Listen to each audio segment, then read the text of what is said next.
Selamat siang, Dwi. Selamat siang, Bu. Nah, Dwi, tahu tidak mengapa Mbak Dwi dipanggil Bu Guru? Tidak tahu, Bu.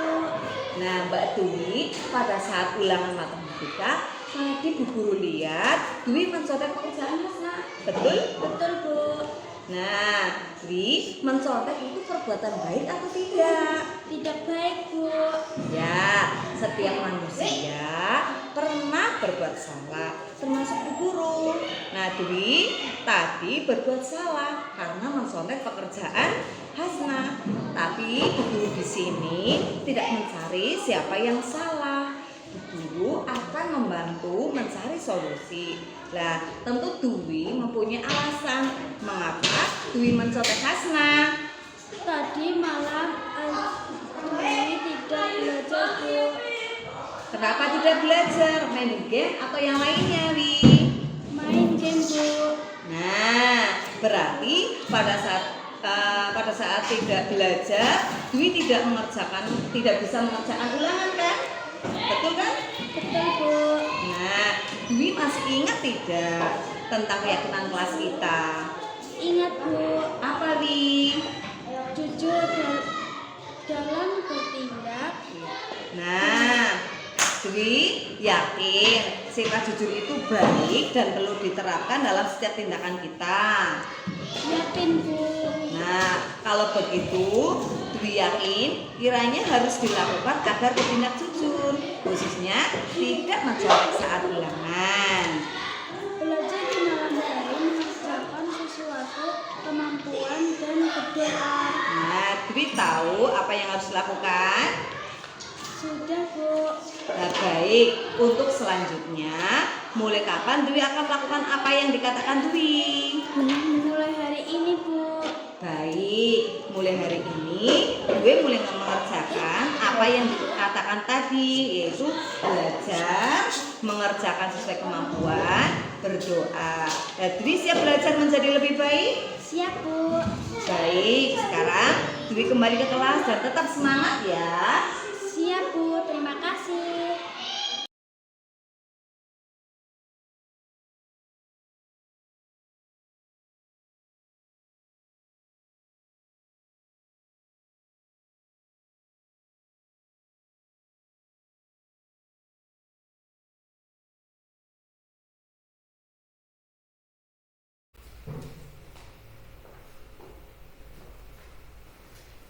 Assalamualaikum warahmatullahi wabarakatuh.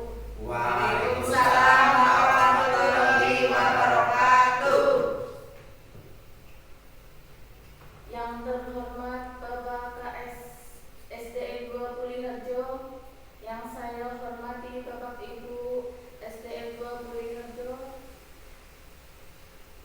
puji syukur atas rahmat Allah yang kita panjatkan kehadirat Allah karena pada hari ini kita bisa hadir dan berkumpul di sini dengan sehat. Sholawat serta salam semoga tetap kita curahkan kepada junjungan kita Nabi Agung Muhammad Sallallahu alaihi wasallam. Saya sebagai pembawa acara akan menyampaikan susunan acara yang akan disampaikan siang hari ini. Yang pertama, pembukaan. Yang kedua, menyanyikan lagu Indonesia Raya. Yang ketiga, sambutan kepala sekolah. Yang keempat, sosialisasi diseminasi disiplin positif CGP Angkatan 11. Merupakan acara yang pertama adalah pembukaan. Mari kita buka acara hari ini dengan bacaan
Indonesia Raya.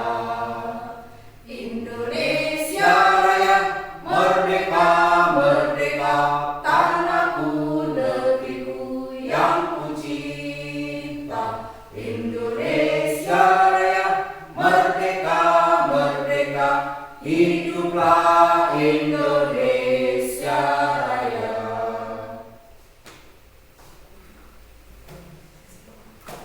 Terima kasih atas pulang. Acara selanjutnya sambutan kepala.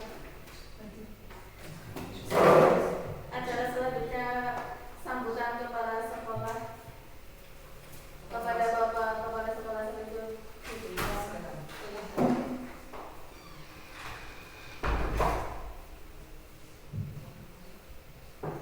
Assalamualaikum warahmatullahi wabarakatuh. Waalaikumsalam warahmatullahi wabarakatuh. A'udzubillahi minasyaitonirrajim. Bismillahirrahmanirrahim. Alhamdulillahirabbil alamin. Wa bihi nasta'inu ala umuri dunya waddin. Wassalatu wassalamu ala asrofil anbiya'i wal mursalin sayyidina wa maulana Muhammadin amma ba'du.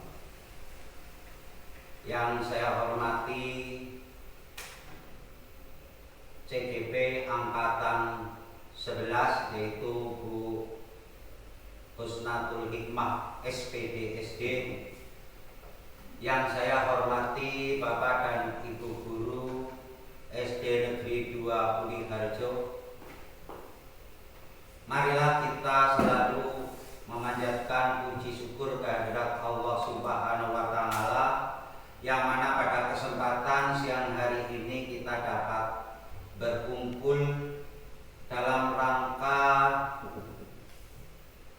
pemaparan dari calon guru penggerak angkatan ke-11 yaitu Ibu Husnatul Hikmah SPD SD dalam keadaan sehat tanpa ada halangan suatu apapun. Rahmat dan salam kita aturkan pada junjungan kita Nabi Agung Muhammad Sallallahu Alaihi Wasallam yang kita nantikan syafaatnya besok di yaumul kiamat. Allahumma Amin. Bapak dan Ibu yang saya hormati,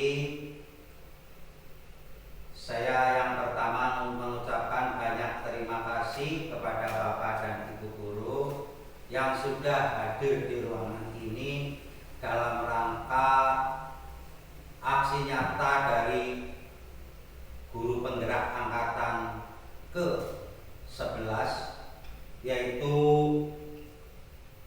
diseminasi budaya positif atau disiplin positif yang nanti akan disampaikan atau dipaparkan oleh Ibu Husnatul Hikmah SPD SD kurang lebih nanti dalam waktu 1 jam. Selanjutnya kepada Ibu Husnatul Hikmah SPD nanti dalam menyampaikan kegiatan ini itu bisa berjalan lancar dan tercapai tujuannya, dan nantinya itu bermanfaat bagi kita semua, tidak hanya Bapak atau Ibu guru, terutama nanti kepada siswa, karena pemaparannya judulnya adalah disiplin positif.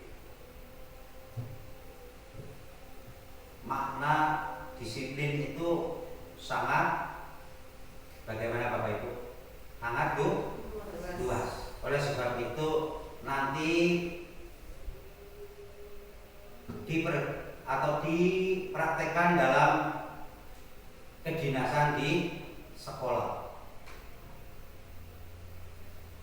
disiplin apa saja. Monggo nanti kita bersama-sama harus aktif ya Bapak Ibu. Iya, harus aktif. Jadi yang aktif bukan CGP-nya saja, tapi Bapak Ibu juga aktif, bisa aktif bertanya, bisa aktif menjawab, sehingga kegiatan pada acara ini dapat hidup, terasa tidak sepi atau tidak cuek, tapi kita monggo saling dukung mendukung. Saya kira pengantar dari saya selaku kepala sekolah hanya itu.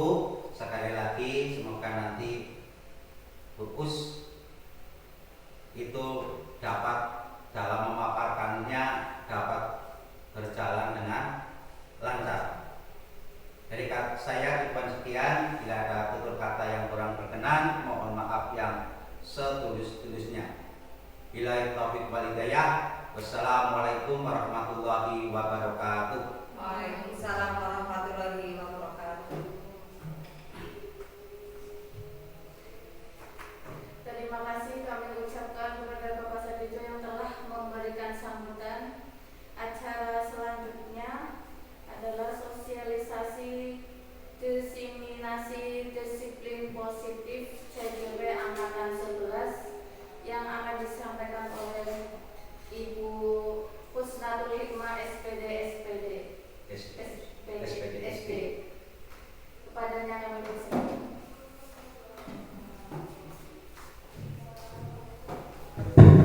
Assalamualaikum warahmatullahi wabarakatuh. Waalaikumsalam warahmatullahi wabarakatuh. Yang terhormat Bapak Kepala SDN 2 Kuliharjo, yang saya hormati Bapak Ibu Guru SDN 2 Kuliharjo. Alhamdulillahirrabbilalamin. Puji syukur kehadirat Allah Subhanahu wa Ta'ala. Pada kesempatan siang hari ini kita diberi nikmat sehat sehingga dapat berkumpul di sini dalam acara aksi nyata modul 1.4 itu diseminasi budaya positif. Sholawat serta salam senantiasa kita sanjungkan kepada junjungan kita Nabi Agung Muhammad SAW yang kita nantikan syafaatnya di yaumul kiamah nanti. Amin Allahumma amin. Bapak Ibu Guru SDN 2 Kuliharjo, saya mengucapkan banyak terima kasih karena pada siang hari ini Bapak Ibu Guru telah menyempatkan waktunya menghadiri undangan saya secara pribadi dalam acara siang hari ini. Bapak Ibu Guru SDN 2 Kuliharjo, perkenankanlah saya akan menyampaikan tugas saya sebagai calon guru penggerak, yaitu aksi nyata modul 1.4, yaitu diseminasi budaya positif. Silakan Pak Operator. Ya, sebelumnya saya akan menyampaikan latar belakangnya. Yang pertama, memberikan pemahaman kepada rekan guru tentang budaya positif yang dapat diterapkan di sekolah melalui diskusi studi kasus dan praktik restitusi yang nantinya berimbas agar dapat memposisikan diri sebagai manajer. Adapun tujuannya yaitu setelah rekan guru memiliki pemahaman budaya positif, dapat terlihat pada murid yang memiliki kesadaran intrinsik untuk melakukan tindakan positif tanpa adanya hukuman atau pujian sesuai dengan nilai kebajikan yang murid percaya. Adapun tolok ukurnya yaitu bukti yang dapat dijadikan indikator keberhasilan adalah murid mampu membuat kesepakatan kelas yang didasari keyakinan akan nilai kebajikan yang sama. Murid mampu melaksanakan kesepakatan kelas secara sadar tanpa adanya hukuman atau pujian. Itu latar belakang yang saya laksanakan dan tujuan setelah ukur. Lanjut Mbak. Lanjut. Adapun dukungan yang saya butuhkan dalam disiplin positif ini, yang pertama yaitu saya membutuhkan kolaborasi semua warga sekolah, yaitu sebagai teladan dalam mewujudkan budaya positif di sekolah secara sadar. Jadi di sini saya melibatkan semua warga sekolah, dari kepala sekolah, rekan guru, ataupun penjaga dan operator. Terus lagi ada pegawai perpustakaan ya. Terus selanjutnya yang kedua itu guru kelas. Guru kelas memfasilitasi dalam membuat dan menyusun keyakinan kelas maupun sekolah bersama murid. Di sini guru kelas memfasilitasi murid untuk menyusun keyakinan kelas. Ya. Selanjutnya kerjasama antara guru dan wali murid dalam menerapkan nilai kebajikan yang menjadi keyakinan diri murid di lingkungan rumah. Jadi tidak hanya guru, murid, tapi juga melibatkan wali murid dalam menerapkan nilai kebajikan. Adapun langkah kegiatan diskusi, yang pertama yaitu pengantar, yang kedua cara-cara menumbuhkan budaya positif, yang ketiga diskusi dan praktik segitiga restitusi, yang keempat refleksi kegiatan. Nah, Bapak Ibu, masih ingatkah Bapak Ibu pengertian budaya positif? Yo, Bapak Ibu, monggo ada yang bisa Mbak April coba. Budaya positif adalah mengembangkan hubungan sehat, pengetahuan, nilai etika, serta menciptakan lingkungan yang menyenangkan. Luar biasa Bu Apri, tepuk tangannya. Ya Masya Allah, Bu Apri ternyata pengetahuannya luar sekali. Kita samakan apa saja Bu Apri dengan di sini materi calon guru penggerak. Budaya positif yaitu merupakan perwujudan dari nilai-nilai atau keyakinan yang diterapkan di sekolah. Nah, budaya positif di sekolah itu tidak dapat diciptakan secara instan. Dalam menerapkan budaya positif di sekolah diperlukan tuntunan dan teladan dari seorang guru. Jadi Bapak Ibu dalam menerapkan budaya positif itu kita tidak dapat secara instan, tidak langsung, tapi harus ada tuntunan dan teladan dari guru ya Pak Teguh. Jadi tidak semudah kita membuat mie ya Pak, instan jadi langsung jadi, tapi ada prosesnya. Oke, lanjut. Budaya positif. Budaya positif dapat diwujudkan dengan menerapkan konsep-konsep inti seperti yang pertama, disiplin positif. Yang kedua, motivasi perilaku manusia. Yang ketiga, posisi kontrol guru. Yang keempat, keyakinan kelas atau sekolah. Yang kelima, kebutuhan dasar manusia. Yang keenam, segitiga restitusi. Yang pertama, disiplin positif.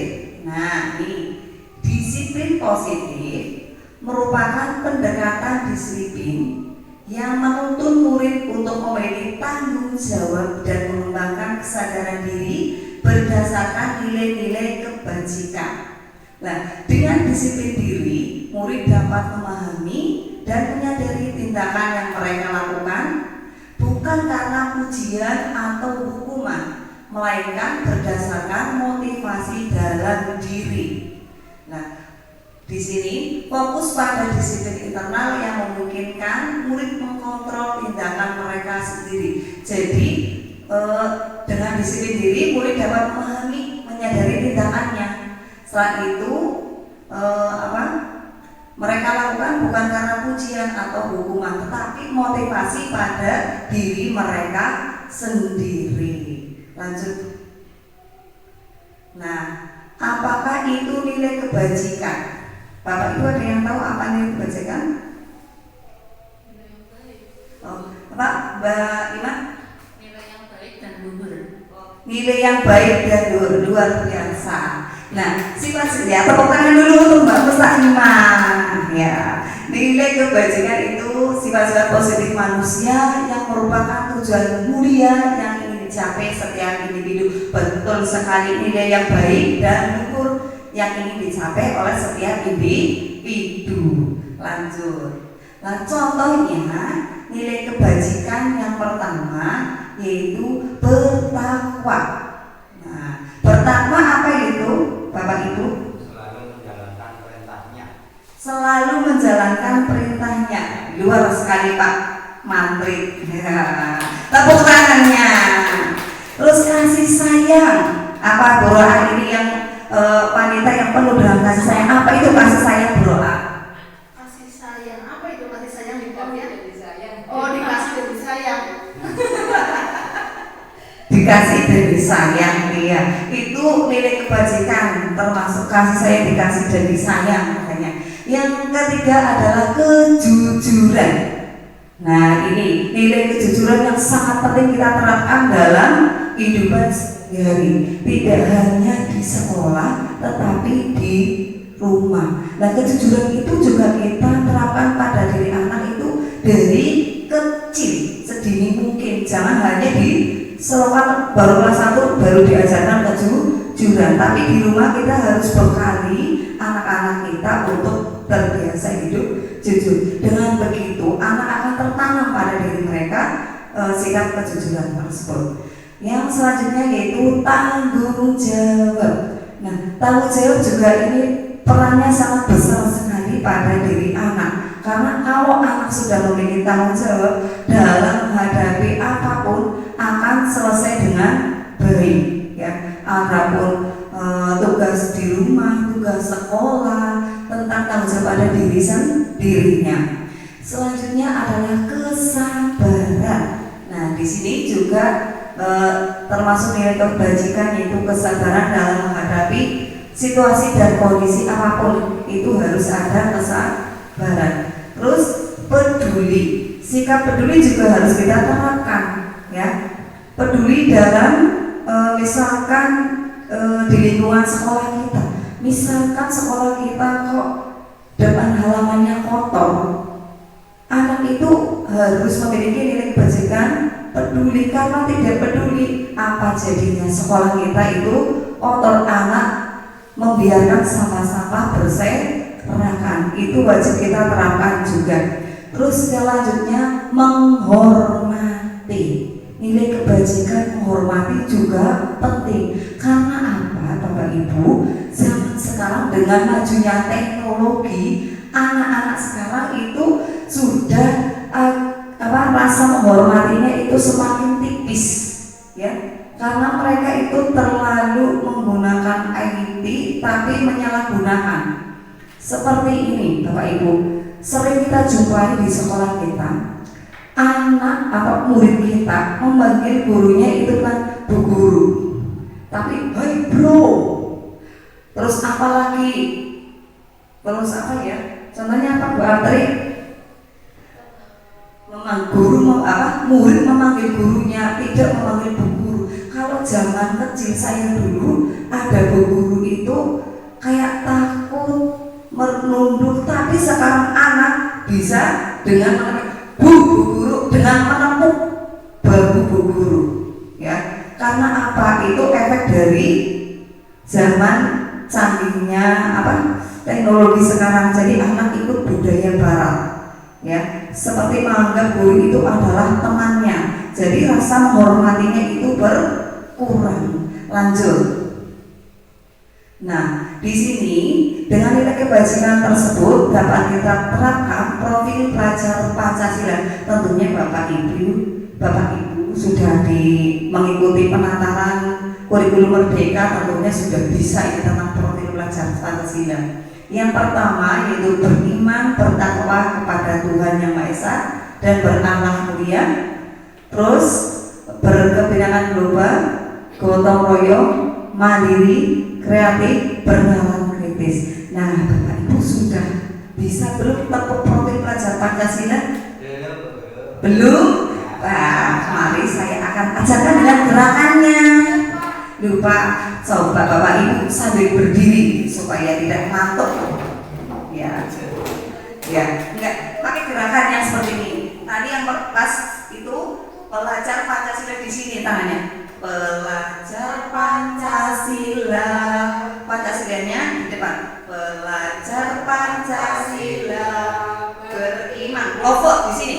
Beriman dan bertakwa pada Tuhan yang Esa dan berakhlak mulia, berkebinekaan global, gotong royong mandiri, kreatif dan bernalar kritis. Jempol. Sudah bisa Bapak Ibu? Belum, ulangi lagi. Oke.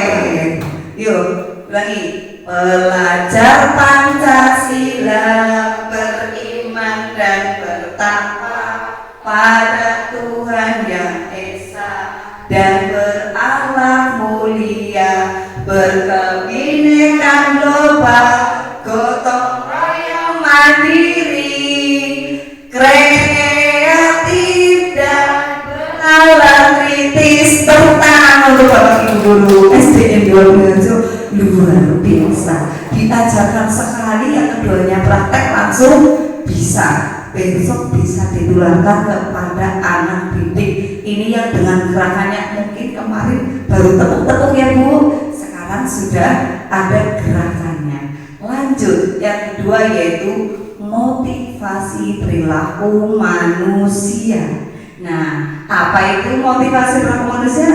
Yuk, Bu Roka atau ya?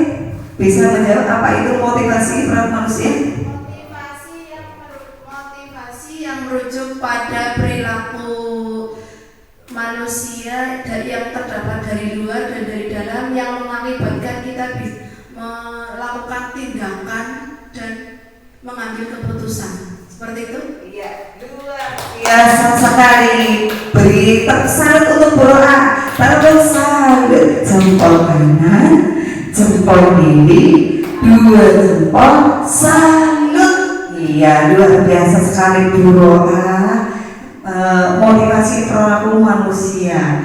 Nah, selain disiplin positif Bapak Ibu, guru juga wajib paham motivasi perilaku manusia.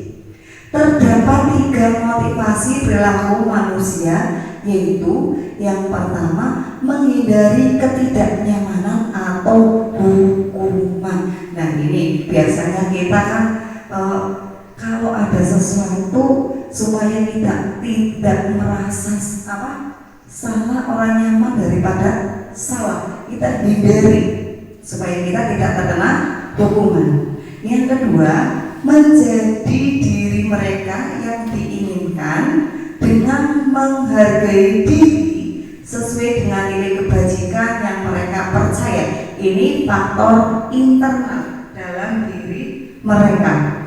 Terus selanjutnya, mendapatkan imbalan atau penghargaan dari orang lain.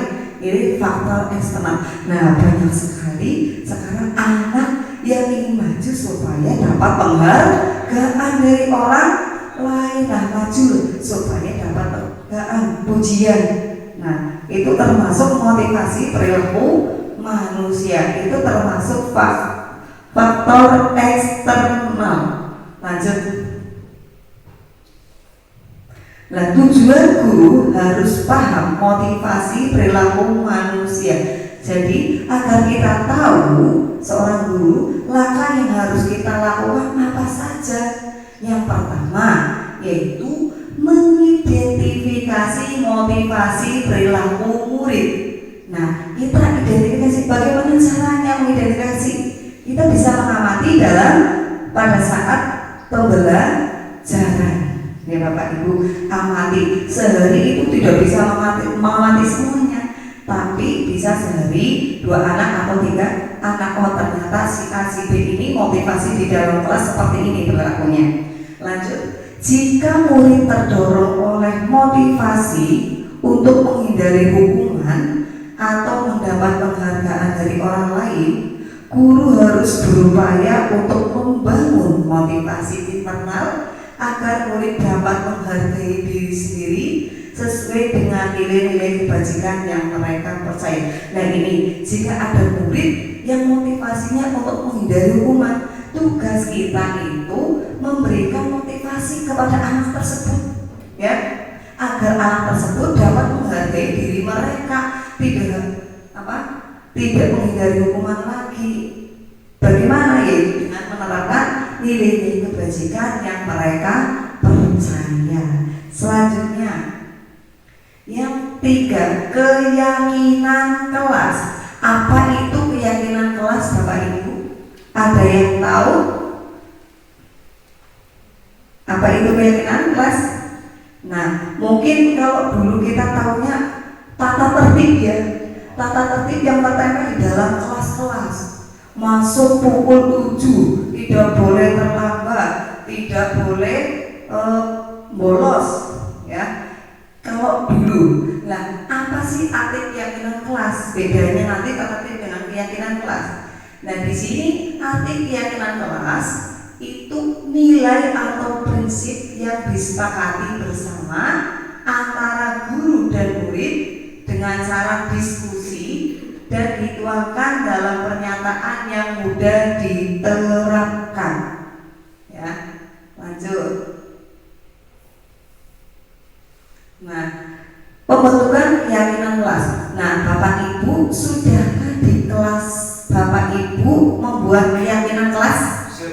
Sudah, berarti sudah paham itu keyakinan kelas ya Bapak Ibu. Nah, lanjut. Nah, bagaimana pembentukan keyakinan kelas? Keyakinan kelas itu bersifat lebih abstrak daripada peraturan yang lebih rinci dan konkret. Nah, keyakinan kelas berupa pernyataan-pernyataan yang universal. Nah, selanjutnya, pernyataan keyakinan kelas senantiasa dibuat dalam bentuk positif. Keyakinan kelas hendaknya tidak terlalu banyak sehingga mudah diingat dan dipahami oleh semua warga kelas. Di sini yang pertama tadi bersifat abstrak, jadi nyata ya, rinci dan konkret, bisa dipahami, tidak bersifat apa ya, nah pokoknya nyata lah, yang bisa dipahami oleh anak. Terus keyakinan kelas berupa pernyataan-pernyataan universal. Universal di sini bersifat umum, menyeluruh. Terus pernyataan keyakinan kelas dibuat dalam bentuk positif. Jadi kata-katanya menggunakan kata yang positif. Beda dengan tata tertib, ada menggunakan kata tidak. Nanti diganti dengan kata yang positif. Terus keyakinan kelas hendaknya tidak terlalu banyak. Nah, Bapak Ibu di kelas Bapak Ibu kira-kira keyakinan kelasnya ada berapa ya? Kalau di kelas Pak Teguh ada berapa ya Pak Teguh? 4 atau 5 Pak Teguh? 4. Yang sini Pak? 4. Oh, di kelasnya Pak Teguh ada 4. Kelasnya Bu Siti Komaria? 5. Ada 5. Kelasnya Bu Isiroa? 7. Ada 7. Kelasnya Bu Mustaqimah? Ada 3. Nah, di sini Bapak Ibu perlu kita tekankan dalam membuat keyakinan kelas itu tidak boleh terlalu banyak. Mengapa? Mengapa? Nanti itu bisa membuat anak kayak tertekan. Misalnya kebanyakan keyakinan kelas sampai anak malah jadi bingung. Aku mikir saya tadi melanggar keyakinan kelas apa ya, malah jadi terpikir-pikir, tidak fokus dalam pembelajaran seperti itu.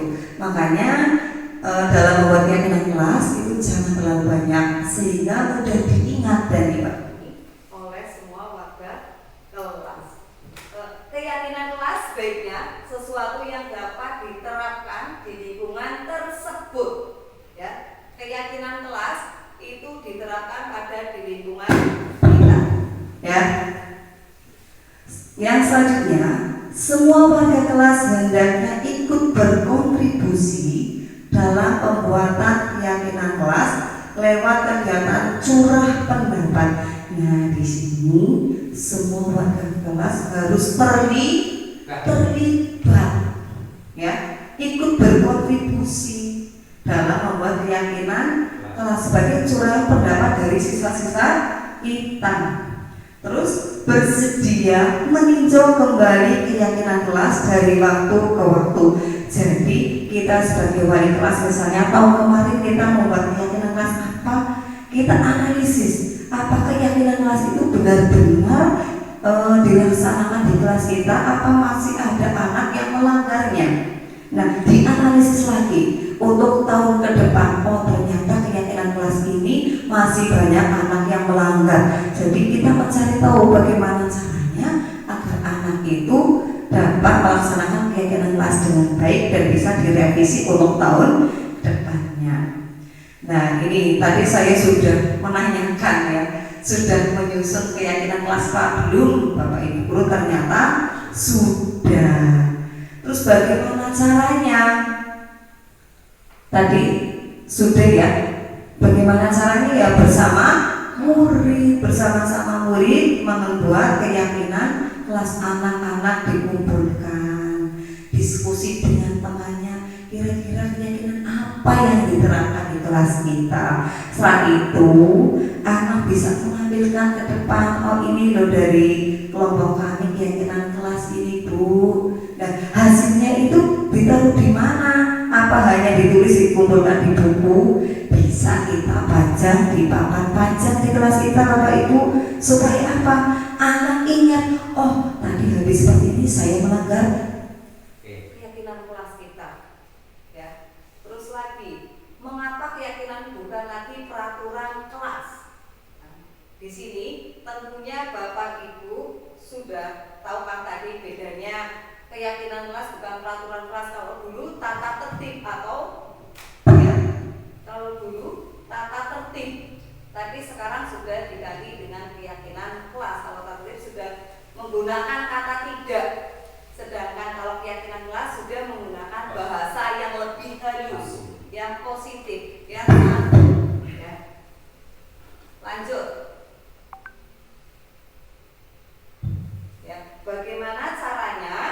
Yang pertama berdiskusi ya, atau bercurah pendapat untuk peraturan yang harus disepakati. Jadi kita harus berdiskusi ya, pendapat untuk peraturan yang harus disepakati. Pendapatnya kita dari bersama-sama. Pendapatnya si A apa, B apa, C apa, kita tampung terlebih dahulu. Setelah itu kalau sudah jadi bisa menjadi peraturan yang harus disepakati. Yang kedua, mencatat semua masukan murid ya. Jadi tadi pendapat anak-anak kita dicatat ya, dicatat. Terus yang ketiga, susunlah keyakinan kelas dengan kalimat yang positif. Contohnya Bapak Ibu, kalau tidak boleh terlambat sekolah, itu bisa diganti dengan apa ya Bapak Ibu? Datang tepat waktu. Oh iya, luar biasa sekali. Datang sekolah tepat waktu. Terus lagi, tidak boleh berisik pada saat pelajaran. Oh iya, betul sekali Bu Dima. Menjaga ketenangan di dalam kelas seperti itu. Terus terdapat nilai kebajikan. Contohnya, kalau Bu Guru sedang mengajar di depan, dan di situ ada anak yang sedang bercanda dengan temannya, ya, sudahkah menaati keyakinan kelas? Melaksanakan keyakinan kelas? Belum. Keyakinan kelas apa yang dilanggar? Menghormati guru. Jadi nilai keyakinan kelas yang diambil dari tadi, nilai kebajikannya apa? Menghormati. Terus selanjutnya, nilai keyakinan kelas jangan terlalu banyak. Tadi di awal juga sudah disampaikan, jangan terlalu banyak karena dapat mengurangi konsentrasi anak dalam belajar. Motivasi belajarnya juga bisa menurun. Terus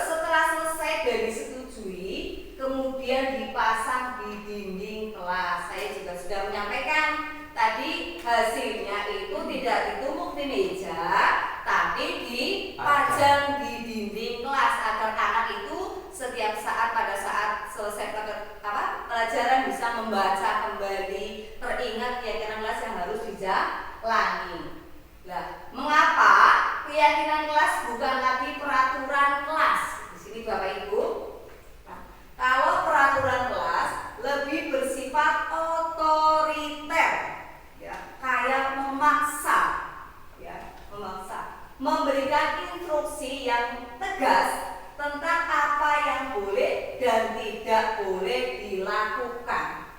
Fokusnya pada pengendalian perilaku. Nah, kalau yang ini peraturan kelas berarti seperti yang tadi apa? Tata tertib. Kalau zaman dulu tata tertib. Nah, tata tertib itu ada tata tertib di kelas, ada tata tertib sekolah ya Pak.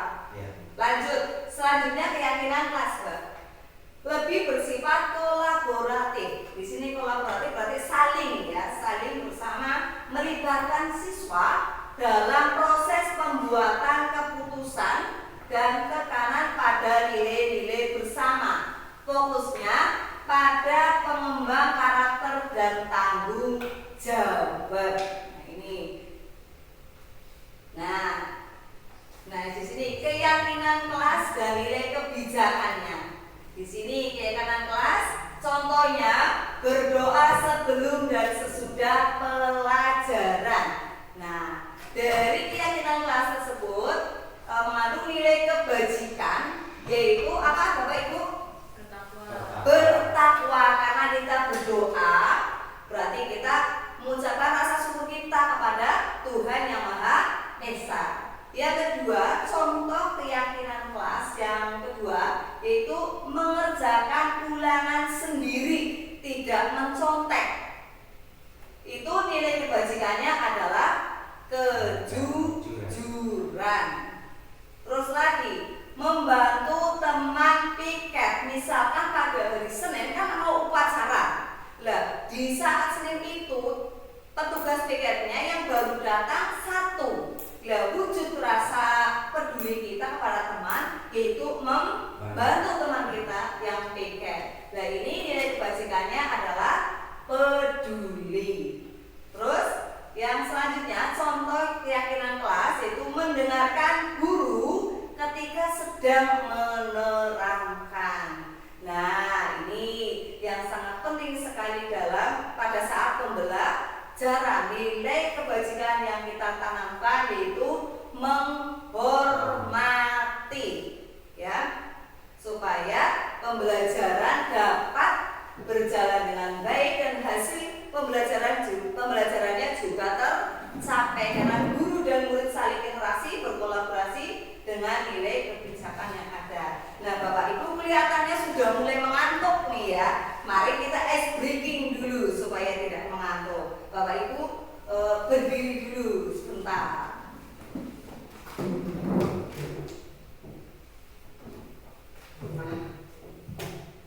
Sudah siap Bapak Ibu? Sudah. Maaf kendala sinyal. Sekarang ikuti gerakan yang ada di sana ya.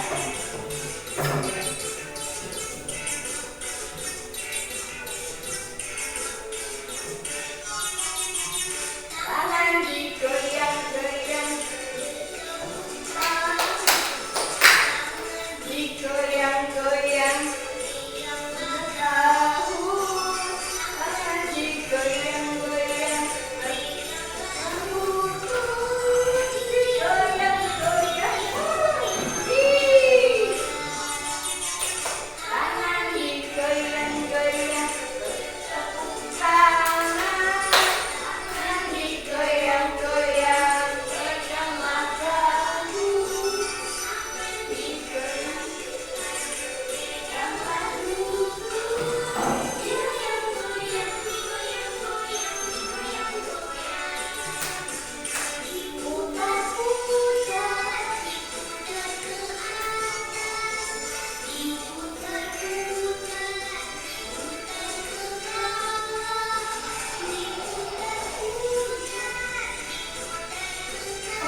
sehingga kita syaratnya sudah kembali segar kembali. Selanjutnya yaitu kebutuhan dasar manusia.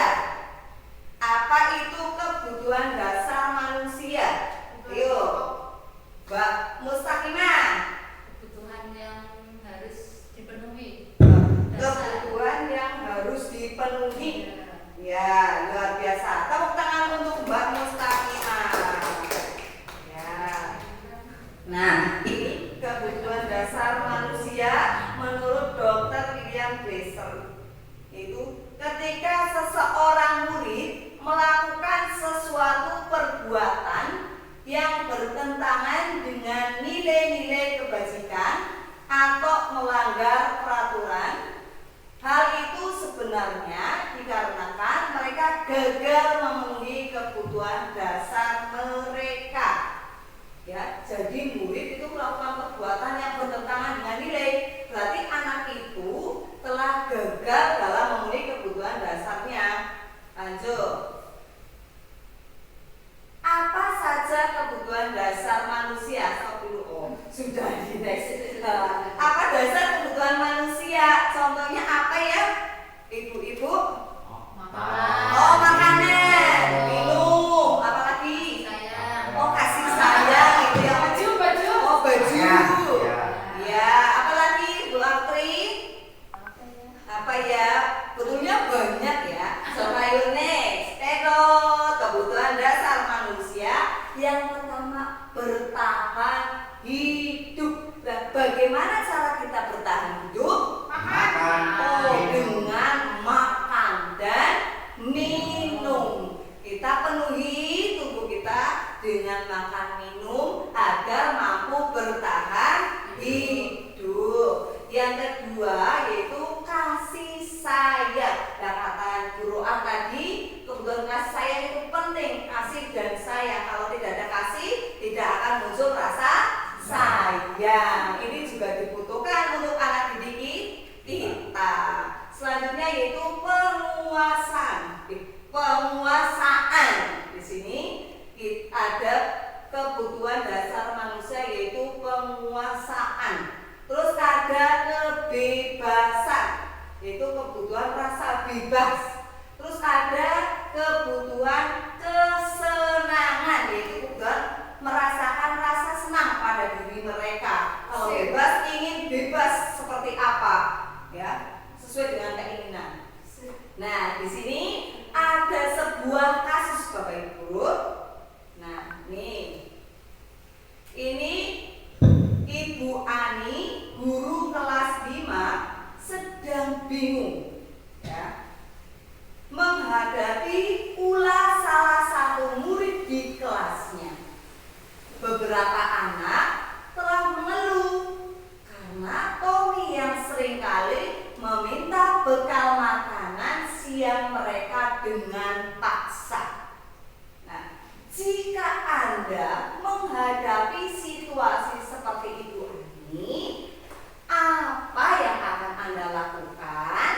Coba, kalau kita sebagai Ibu Ani menghadapi ada anak yang namanya Tommy sering meminta bekal temannya dengan paksa, bagaimana Bu Siti Komaria? Memanggil anaknya ke kantor. Oh, memanggil anaknya si Tommy ke kantor. Ya. Kalau Bu Isiroah bagaimana pendapatnya? Sebagai Bu Ani menghadapi Tommy itu bagaimana?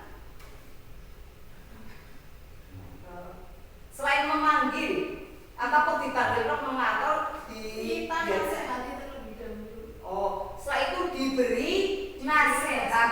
Iya, ya. Selagi Mbak Mustafa Sadijo Dipanggil anaknya di ruang khusus, kemudian ditanya permasalahannya, sering minta bekal temannya, kemungkinan di rumah apa belum sarapan, kemudian pokoknya yang baik-baik. Oh ya, Ditanya terima baik-baik. kasih Pak Satijo. Pak Satijo berpendapat itu setelah diberi nasihati dicari tahu alasannya Tommy mengapa sering meminta bekal teman dengan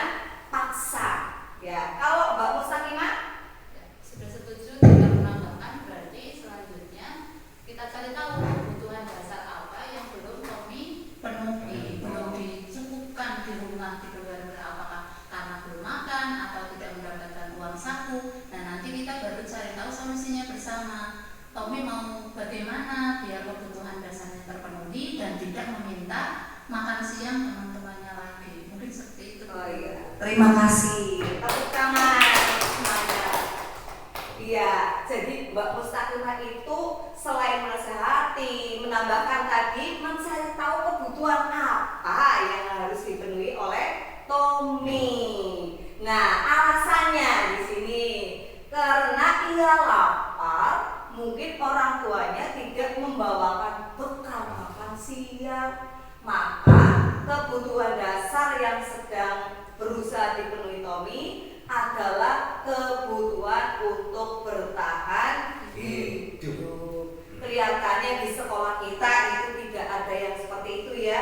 Insya Allah semuanya itu kebutuhan bertahan hidupnya sudah terpenuhi. Tidak ada anak yang meminta bekal temannya dengan paksa, tapi mereka saling berbagi.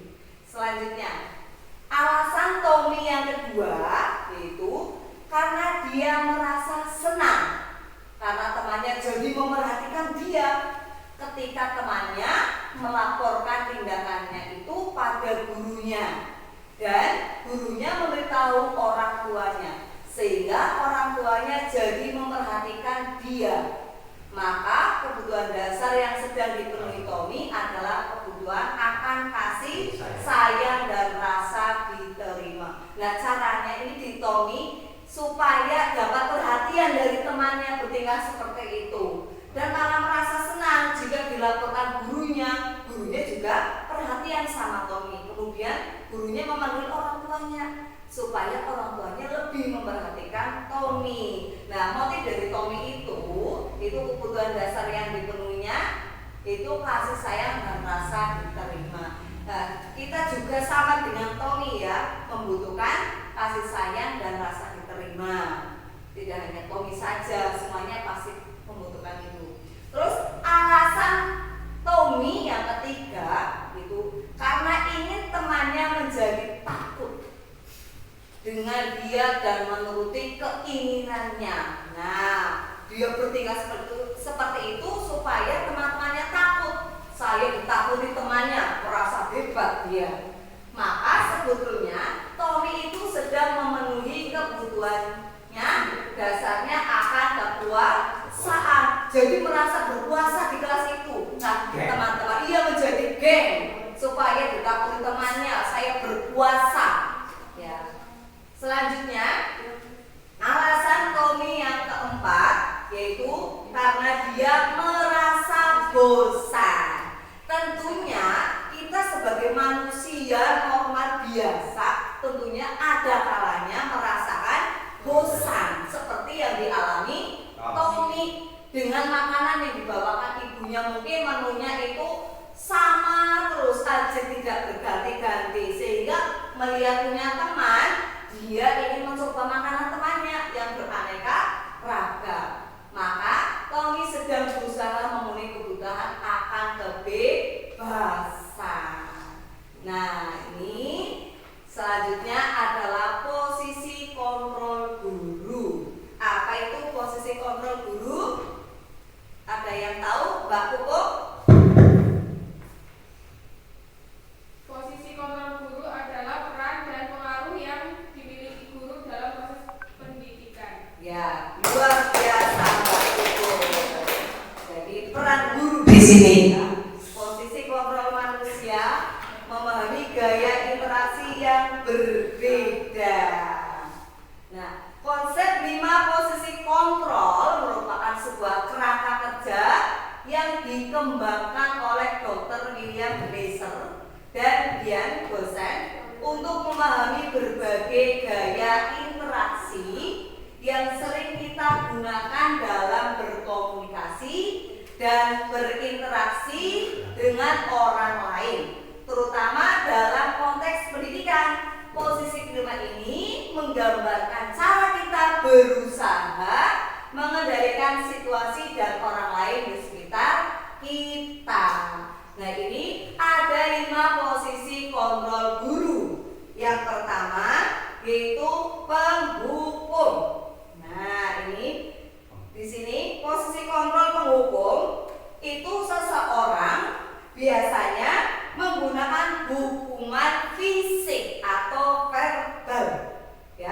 Nah, ini kalau zaman dulu memang ya sering terjadi guru zaman dulu misalkan ada anak tidak mengerjakan PR. Anak itu disuruh berdiri, mengangkat kaki, pegang telinga di depan kelas. Nah, itu sebagai guru memposisikan sebagai penghukum. Apa sekarang boleh Bu? Sekarang tidak boleh Pak, ya. Guru itu harus menggunakan disiplin positif, ya. Nah kalau seperti itu, guru seperti ini senantiasa percaya hanya ada satu cara pembelajaran yang bisa berhasil, yaitu dengan cara menghukum. Biasanya guru itu menggunakan kata-kata, contohnya patuhi aturan saya, kalau tidak silakan keluar, tidak boleh mengikuti pelajaran. Ya, itu tidak boleh ya Pak. Tidak. Ya. Selanjutnya membuat rasa bersalah. Nah kalau di sini yang membuat rasa bersalah, guru itu menggunakan suara yang lembut. Nah, lembut yang bagaimana?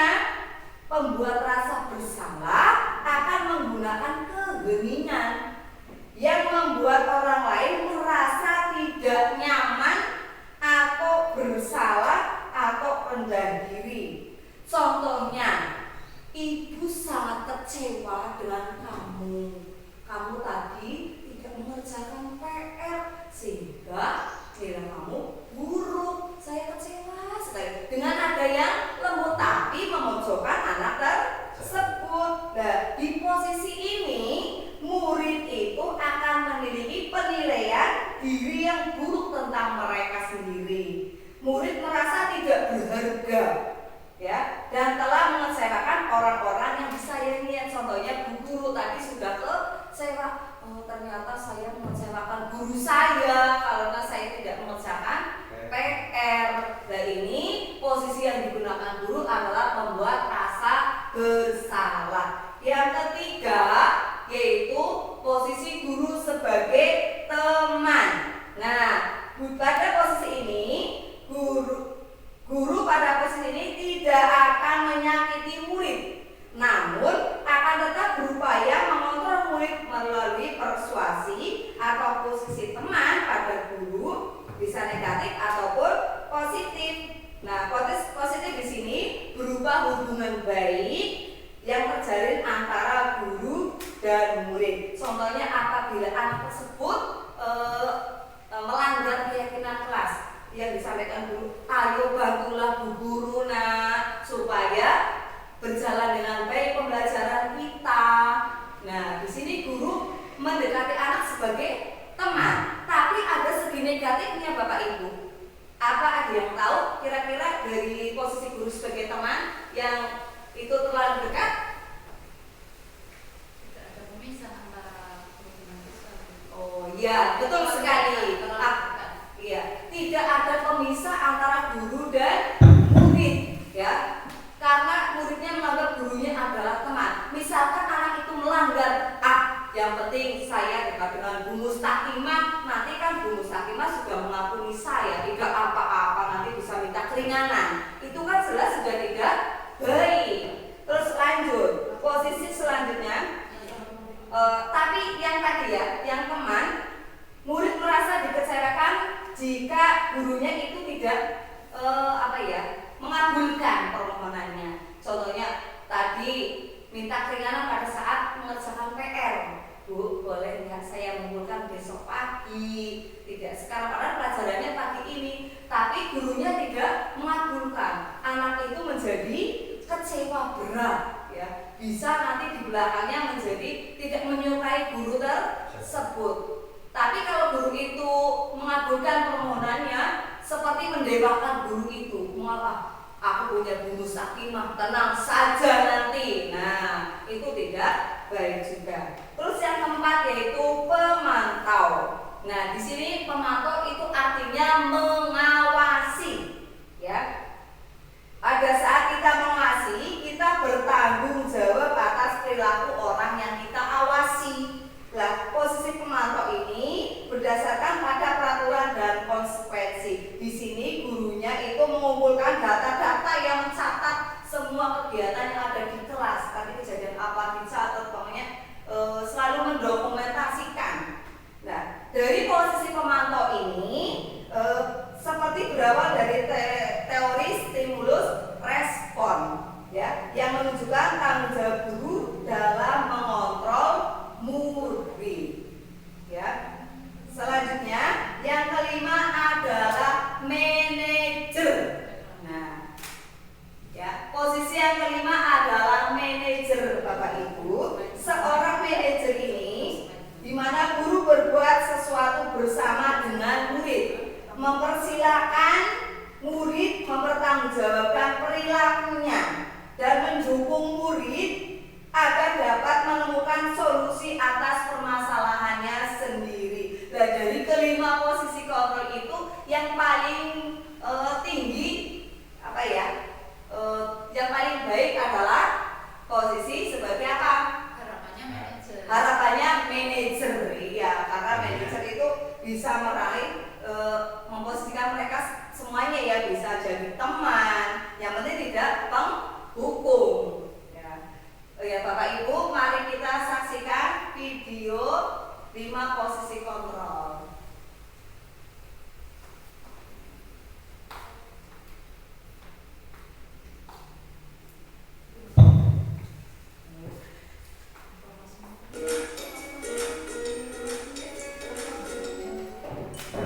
Salam bahagia Ibu dan Bapak Guru.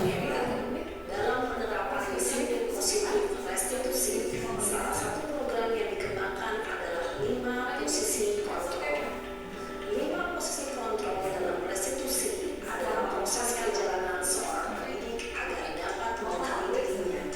Pada video kali ini, kita akan membahas tentang 5 posisi kontrol yang dikembangkan oleh Diane Wilson dan contoh penerapannya.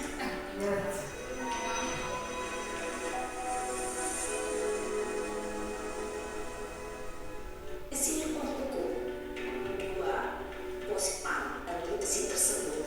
Mari kita saksikan kasus Naren yang terlambat hadir 20 menit di sekolah dan melihat bagaimana kelima posisi kontrol dalam menghadapi masalah tersebut.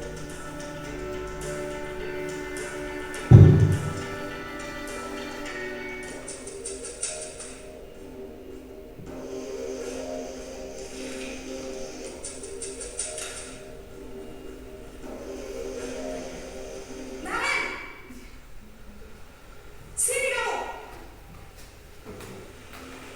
Selamat pagi, Bu. Selalu terlambat. Kamu deh pasti terlambat. Maaf, Bu. Saya Apa coba? Alasan kamu apa lagi? Kapan sih kamu tidak terlambat? Malas sekali ya kamu jadi anak. saya Dasar pemalas. Gak kapok-kapok sih kamu. Sudah berapa kali terlambat? Sana, kamu keliling lapangan basket 2 kali. kenapa saya harus beli lapangan basket, Bu? Kenapa? Kamu melawan ibu. Berani-beraninya jawab. Sudah terlambat, masih berani jawab pula. Sekarang, keliling lapangan basket 5 kali sekalian. Biar kapok. Cepat. Pergi sana ke lapangan basket. Kira-kira Bapak Ibu tadi dari video Naren itu guru itu memposisikannya sebagai apa? Penghukum. Penghukum. Mengapa? Ya, Otoriter. Otoriter. tidak boleh. Dengan aturannya. Si Naren setelah melanggar aturan disuruh berkeliling lapangan. Ya, lanjut.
membuat rasa bersalah itu menggunakan kata yang halus ya.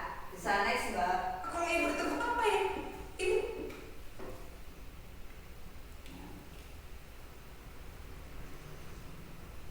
Naren.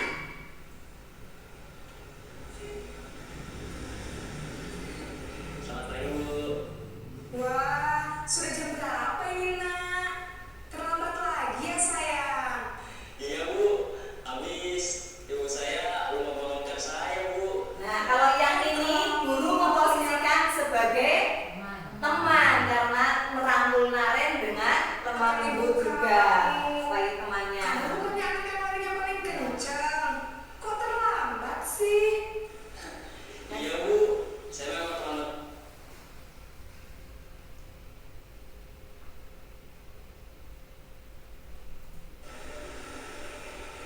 Selamat pagi Bu. Naren, apa peraturan sekolah kita tentang jam berapa kita harus masuk sekolah nak? Kita harus di sekolah jam 7 Bu. Iya betul, sekarang sudah jam 7.20. Naren sudah tahu konsekuensinya jika terlambat hadir. Paham Bu, saya harus tinggal kelas pas jam istirahat selama 20 menit. Iya benar, Nah, konsekuensinya. di posisi ini Jadi guru itu sebagai pemantau. Iya, pemantau. Dan memantau Naren pada saat berangkat terlambat dan selanjutnya. Selamat pagi Naren. Maaf Bu, saya terlambat. Iya, sekolah masuknya jam 7, sekarang sudah jam 7.20. Jadi sekarang bagaimana ini Naren? Maaf Bu, saya lupa setel alarm saya semalam. Baiklah, menurut kamu, keyakinan sekolah yang mana yang perlu kamu tingkatkan? Menghargai diri sendiri dan orang lain mungkin ya Bu. Setuju. Jadi, apakah Naren meyakini prinsip saling menghormati tersebut? Iya Bu, saya meyakininya. Apakah Naren bersedia memperbaiki masalah keterlambatan ini? Bersedia Bu. Bagaimana kamu akan perbaiki masalah keterlambatan ini? Saya akan coba untuk tidak lupa menyetel alarm saya Bu. Baik, kalau Naren lupa menyetel alarm di rumah, ada orang yang kira-kira bisa bantu. Nah, di sini pada video itu Bu Guru memposisikan dirinya menggunakan posisi kontrol sebagai manajer. Bisa next Mbak. Ya. Selanjutnya.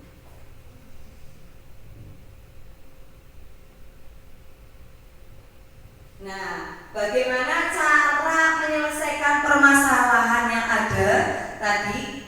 Kita bisa menggunakan segitiga restitusi. Yang pertama yaitu menstabilkan identitas, yang kedua validasi tindakan kesalahan, yang ketiga menanyakan keyakinan.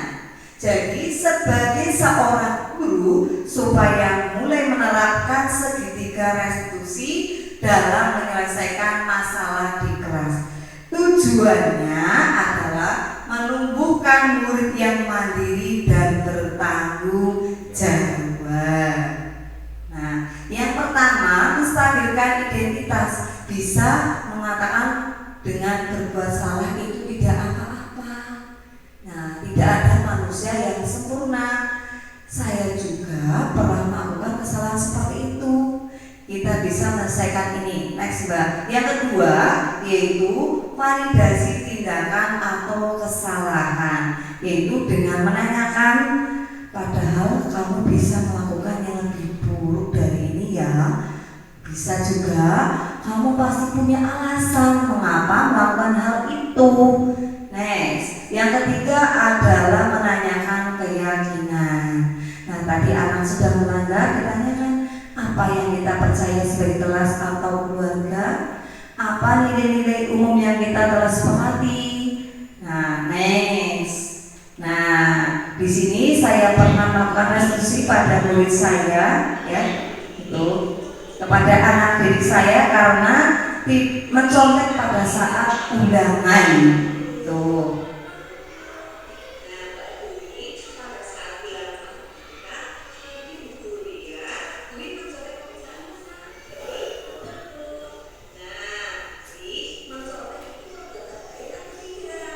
Nah, di situ saya menggunakan segitiga restitusi ya. Ketiga-tiganya saya laksanakan, next Pak Imam. Nah, di sini mari kita praktek segitiga restitusi agar ke depan semua guru bisa menangani masalah tanpa kekerasan tapi dengan penyelesaian yang lebih baik. Saya minta Bu Siti Komariah maju ke depan sama Bu Antri untuk mempraktekkan segitiga restitusi. Ya, semangat ya Bu. Ya, karena kita adalah seorang guru. Ya. Yang pertama adalah menstabilkan identitas. Di sini nanti Bu Apri sebagai siswa yang melanggar keyakinan kelas, yaitu tidak mengerjakan PR. Ya, silakan Bu Siti Komariah sebagai guru wali kelas untuk merestitusi Mbak Apri. Ya.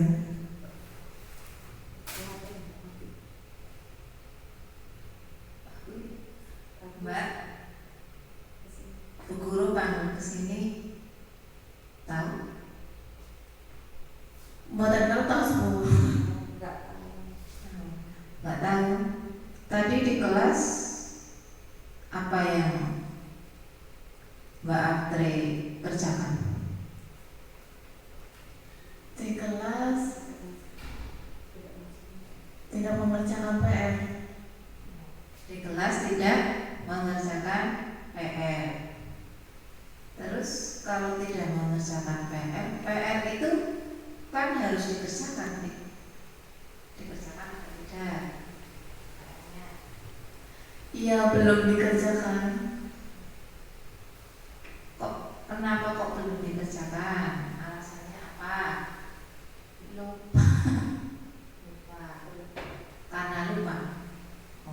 Terus kalau lupa, apa yang Mbak Apri lakukan seandainya ada PR lagi agar tidak lupa?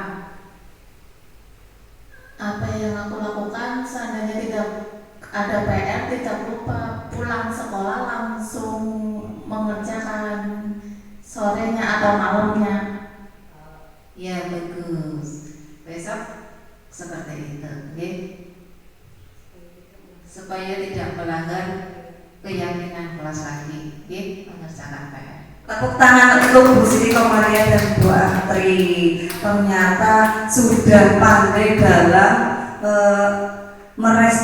merestitusi anak. Masalah selesai tanpa kekerasan. Anak juga kembali meyakini nilai kebijakan yang ada dan menjadi paham akan kewajiban mereka. Nah, setelah semua kegiatan sudah dilaksanakan, mari kita refleksi kegiatan yang saya sampaikan. Adakah informasi penting yang didapatkan? Ada apa tidak, Mbak Mustaqimah? Banyak Bu, terutama yang terkait segitiga restitusi, karena kadang kita tanpa sadar pengennya marah-marah terus sama anak. Banyak ya. Terima kasih. Terus bagaimana perasaan selama mengikuti kegiatan? Bagaimana Pak?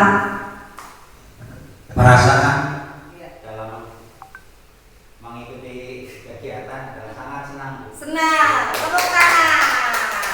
Ternyata senang. Terus lagi adakah pembelajaran yang dapat diambil selama kegiatan? Hukum. Ya. Ada Bu, yaitu disiplin positif. Disiplin positif adalah pendekatan dalam mendidik atau memimpin yang menekankan pada pembelajaran dan perbaikan daripada hukuman. Pendekatan ini fokus pada mengajarkan tanggung jawab, keterampilan memecahkan masalah dan empati melalui komunikasi yang jelas dan konsisten, serta penguatan perilaku baik. Ya, terima kasih Bu Siti Komariah. Tepuk tangannya. Adakah rencana penerapan di masa yang akan datang? Ada. Tentunya ada rencana penerapan di masa yang datang agar terwujud visi misi sekolah kita dan tercapai semuanya, murid kita menjadi murid yang serba bisa mengikuti zaman yang ada. Nah, Bapak Ibu, terima kasih atas waktunya. Saya mohon maaf apabila dalam menyampaikan sosialisasi diseminasi disiplin positif kurang baik, mohon dimaafkan secara setulus-tulusnya. Dan saya mengucapkan banyak terima kasih Bapak Ibu telah menetap undangan saya sampai selesai selama 1 jam. Ya, hanya itu yang dapat saya